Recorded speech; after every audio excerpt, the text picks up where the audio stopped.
Bangladesh cricket দলের এবার টি-20 বিশ্বকাপ খেলাটা অনিশ্চয়তার মধ্যে পড়ে গেছে। আইসিসির সাথে বিসিবির কথোপকথন হয়েছে।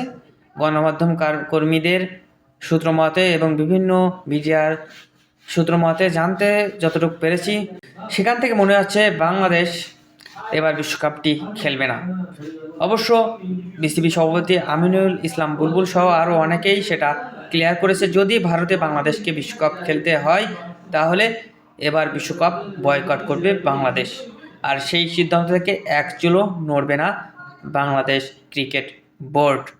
তবে আইসিসি সর্বশেষ বাংলাদেশকে জানিয়েছে যে তারা যদি বাংলাদেশের ভেন্যু পরিবর্তন করে তাহলে এখন অনেক সমস্যায় পড়ে যেতে হবে, গ্রুপ চেঞ্জ করতে হবে, সেক্ষেত্রে অন্য দল রাজি নাও হতে পারে।